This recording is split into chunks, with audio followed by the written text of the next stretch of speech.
کہ پنجتن کا مقام اللہ نے اس آیت میں بیان کیا، اور پنجتن کا مقام اور فضیلت کسی طور بھی اختلافی نہیں ہے. دنیا کا کوئی بھی مسلمانوں کا مسلک نہیں ہے جو پنجتن کی فضیلت کا قائل نہ ہو، پنجتن کی عظمت کا قائل نہ ہو. عزیزان گرامی، یہ جو پنجتن کا لفظ ہے، دقت چاہوں گا، یہ جو پنجتن کا لفظ ہے، یہ پنج تن، 5 تنہائے مبارک، انہیں نبی مکرم نے منظم کر کے، مرتب کر کے، سجا کر امت کے حوالے کیا ہے. وہ مباہلے کے صورت میں، وہ یا حدیث قصہ کی صورت میں. اچھا، یہ بھی ذہن میں ہے آپ کے، یہ بات ہم عشرے میں کر چکے ہیں کہ حدیث قصہ کا آیہ مباہلہ کے ساتھ، آیہ تطہیر کا آیہ مباہلہ کے ساتھ بڑا گہرا ربط ہے. سرکار جب کہہ کر آ گئے کہ ہم کل اپنے بیٹوں کو لاتے ہیں، تم بھی لے آؤ، ہم اپنی بیٹیوں کو لاتے ہیں، ہم اپنے جیسوں کو لاتے ہیں، تو گھر آ کے کہا یا فاطمہ انی اجد فی بدنی ضعفا، میں اپنے بدن میں ضعف محسوس کر رہا ہوں، مجھے چادر یمنی لا کے دے دو. سیدہ نے چادر دی، نبی نے وہ چادر لی. کچھ دیر بعد امام حسن آئے، امام حسین آئے، مولا علی آئے، جناب زہرا نے آ کر اجازت مانگی، اور یہ سب جب 5 جمع ہو گئے تب نبی نے فرمایا یہ میرے اہل بیت ہیں.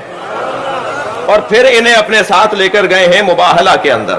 اور وہاں جانے کے بعد جب انہوں نے یہ دیکھا، کس نے؟ مسیحیوں نے یہ دیکھا، نصارہ آئے، نجران نے یہ دیکھا، نجران سے آئے ہوئے نصارہ تھے، انہوں نے دیکھا کہ طریقہ نبی کا بہت مختلف ہے. پوری امت لے کر نہیں آئے. صحابہ کرام، 9 ہجری کا واقعہ ہے، 1 لاکھ سے زیادہ صحابی ہیں. 9 ہجری کا واقعہ ہے، 11 سے زیادہ زوجائیں ہیں، لیکن نبی مکرم صرف پنجتن کو لے کر گئے. ان کا مقام اپنا ہے، مگر پنجتن ہے.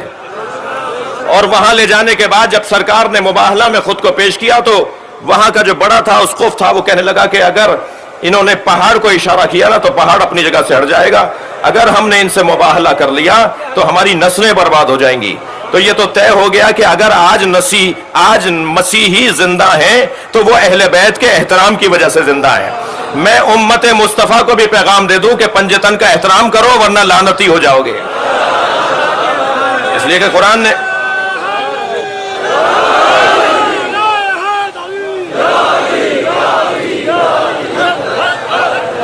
اور عزیزو یہ جو گھر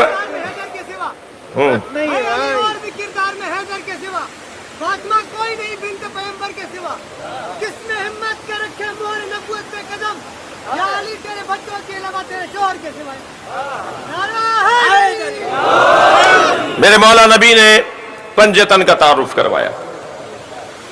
اور پھر جب قرآن مجید سورہ مبارکہ نور کی آیت نازل ہوئی، فی بیوت اذن اللہ ان ترفع ویذکر فیہا اسمہ، اللہ نے حکم دیا ہے ان گھروں کو بناؤ، ان گھروں کی تعمیر کرو جن گھروں میں اللہ کا نام لیا جاتا ہے اور اس کا ذکر کیا جاتا ہے. جب یہ آیت نازل ہوئی تو اصحاب مصطفیٰ رضوان اللہ تعالی علیہم نے سرکار سے سوال کیا، یا رسول اللہ، وہ گھر کون سے ہیں جنہیں اللہ بنانے کا حکم دے رہا ہے؟ وہ گھر کون سے ہیں جن کی تعظیم کا اللہ حکم دے رہا ہے؟ تو سرکار نے فرمایا بیوت الانبیاء. دقت چاہوں گا اس روایت پر، اسے کئی معتبر کتابوں سے دیکھنے کے بعد بات کر رہا ہوں، اور حوالے بھی تیسرے درجے کے نہیں ہیں، میرے پاس حوالے بھی پہلے درجے کے ہیں. کہ سرکار سے پوچھا صحابہ مصطفیٰ نے کہ یہ جو آیت نازل ہوئی ہے، یہ جو آپ نے ہمیں بتایا اللہ کا پیغام کہ ان گھروں کو تعمیر کرو جن گھروں میں اللہ کا نام لیا جاتا ہے اور اللہ کا ذکر کیا جاتا ہے، وہ گھر کون سے ہیں؟ تو سرکار نے فرمایا بیوت الانبیاء، انبیاء کے گھر ہیں. میں یہاں ٹھہر کر ایک بات کی وضاحت کروں کہ ہم بعد از نبی مولا علی کی افضلیت کے قائل ہیں، اور اس بات پر دلیل رکھتے ہیں، واضح استدلال رکھتے ہیں اور خود مطمئن ہیں. اور الحمدللہ قرآن اور حدیث کو سمجھنے میں کہیں اور کی طرح ہمارے ہاں کمزوری نہیں ہے، لہذا بہت ہی اطمینان کے ساتھ بات کر رہا ہوں کہ ہم افضلیت امیر المومنین کے قائل ہیں. اور اس پر ایک دلیل دینے جا رہا ہوں کتب اہل سنت سے، کہ جب اصحاب مصطفیٰ صلی اللہ علیہ وآلہ وسلم نے پوچھا یا رسول اللہ، وہ گھر کون سے ہیں جنہیں بنانے کا اللہ نے حکم دیا ہے، جن کی تعظیم کا اللہ نے حکم دیا ہے؟ سرکار نے فرمایا بیوت الانبیاء، انبیاء کے گھر. بات پوری ہو گئی تھی یا نہیں؟ جواب مکمل تھا یا نہیں؟ لیکن اگر اس کے اندر سوال ہو جائے اور سوال کرنے والے بھی حضرت ابوبکر ہوں، بھائی جس کی جو خدمت ہو وہ یاد رکھنی چاہیے. حضرت ابوبکر نے بڑھ کر سوال کیا، یا رسول اللہ ھذا المکان منہم، انبیاء کے گھروں میں یہ علی کا گھر بھی ہے بھائی؟ میرے حساب سے میں حضرت کی خدمت میں عرض کروں کہ بات ہو گئی تھی کہ بیوت الانبیاء دقت چاہوں گا مختصر کروائیں میری بات، وقت تنگ ہے. بولیں انہیں، بولو انہیں مختصر. بلندتر صلوات پڑھے ذرا محمد و آل محمد. بھائی آپ مجھے تھوڑا سا پڑھنے دیں، تھوڑا پڑھنے دیں مجھے، میں ابھی اصلی مضمون پر نہیں آیا ہوں. ایک صلوات اور پڑھے ذرا محمد و آل محمد. بہت شکریہ، میرے بزرگ ہیں، اللہ ان کو صحت و سلامتی عطا فرمائے. آپ سب کی حفاظت کے لیے بلندتر صلوات پڑھیں.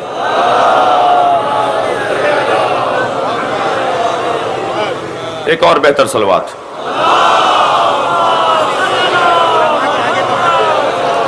بھائی ہزاروں کا مجمع ہے، اس سے بہتر صلوات.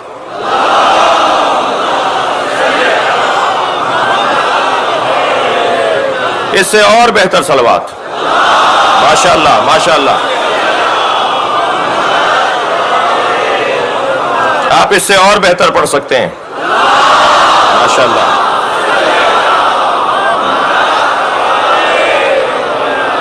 توجہ کر رہے ہیں آپ حضرات؟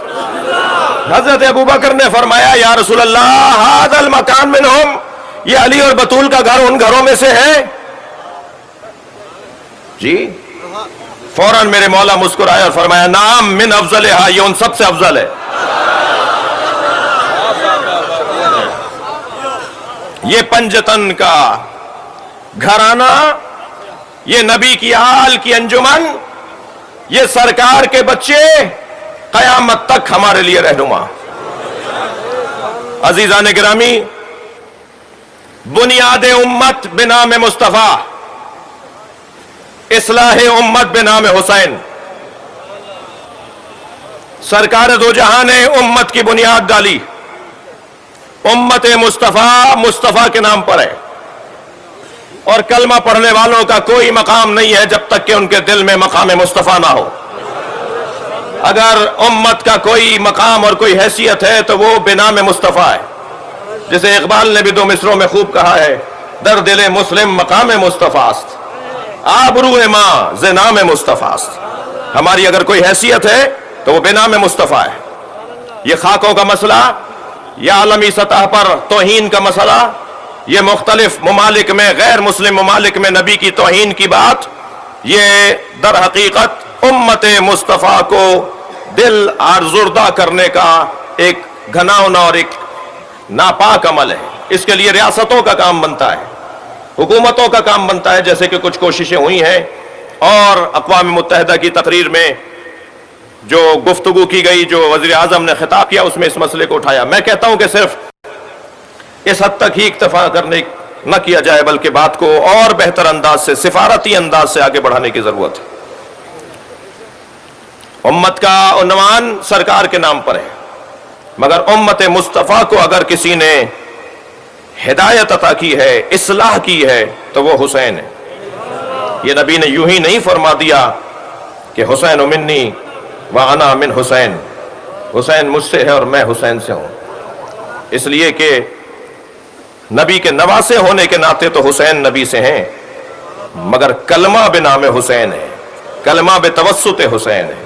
نبی کا کلمہ پڑھا جائے گا اس لیے کہ حسین نے کلمے کو محفوظ کر دیا ہے.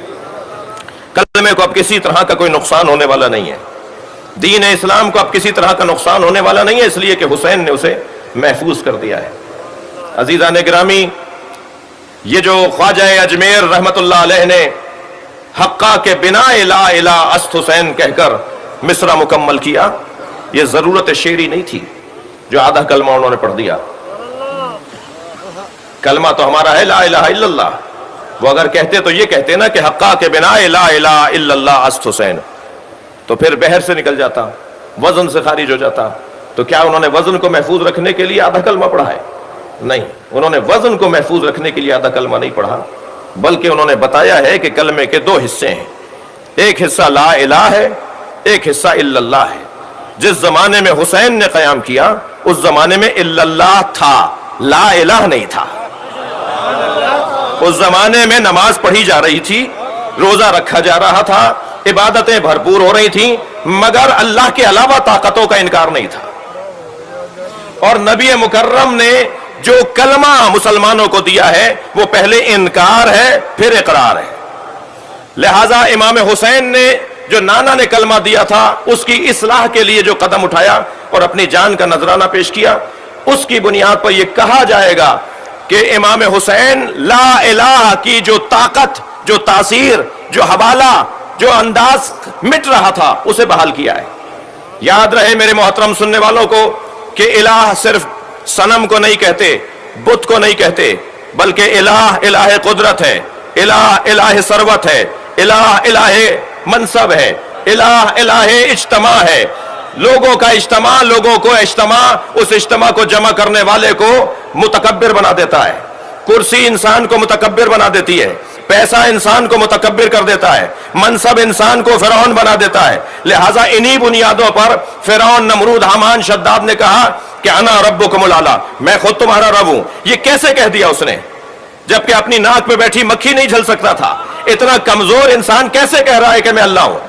وجہ یہی ہے کہ پیسہ بہت تھا، وجہ یہی ہے کہ کرسی بڑی مضبوط تھی، وجہ یہی ہے کہ اس کے پاس لوگ بہت زیادہ تھے۔ تو بس ان بنیادوں پر جو اپنے آپ سے باہر نکل آئیں، جو اپنے خول سے باہر آ جائیں، جو اپنے آپے سے باہر چلے جائیں، جو اپنے اوپر ہی کنٹرول نہ کر پائیں، ان کا زمانہ مجھے کہنے دیجئے ازل سے لے کر، یعنی حضرت آدم کے بیٹوں سے لے کر اور امام حسین کے زمانے تک جتنے بھی طاقت، دولت، پیسہ، کرسی، مجمع کی بنیاد پر اپنے آپ کو بڑا سمجھنے والے تھے، ان سب کی طاقتوں کو ایک جگہ کیا جائے تو یزید بنتا ہے۔ اس زمانے میں قیام کیا کہ جب سارے الہوں کا ایک دفعہ انکار ہوگا۔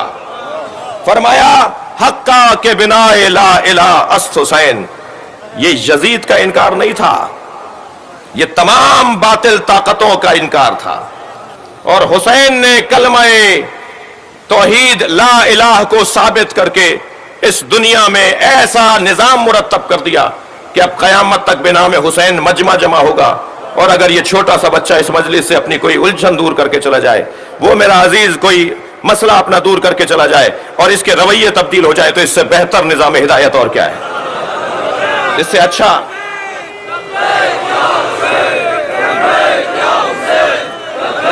مل کر جواب دے دیجئے۔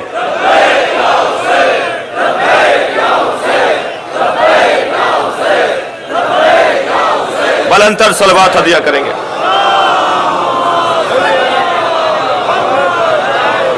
عزیزان گرامی، مجھے بہت کچھ کہنا ہے، بڑے پیغامات ہیں، اور آپ کی خدمت میں کچھ اپنی مصائب کے بیان سے بھی نوکری اپنی ادا کرنی ہے۔ کربلا، قربانی حسین ذہنوں کو بلند کرنے کا، شعور کو اونچا کرنے کا بہترین رستہ اور ذریعہ ہے۔ مولا حسین کی شہادت کے 200 سال بعد تک کربلا کا وہ رنگ نہیں تھا جو آج ہے۔ جیسے جیسے دور بڑھتا گیا، شعور بشر بڑھتا گیا، تعلیم اونچی ہوتی گئی، ایسے ایسے حسین سمجھ میں اور زیادہ آتے چلے گئے۔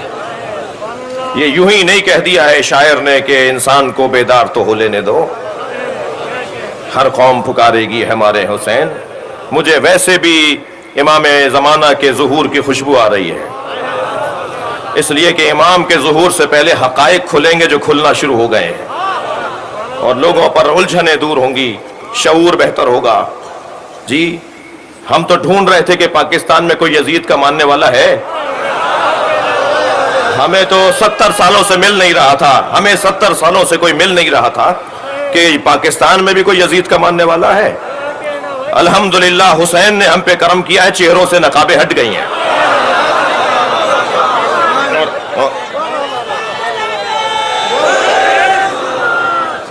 توجہ چاہوں گا۔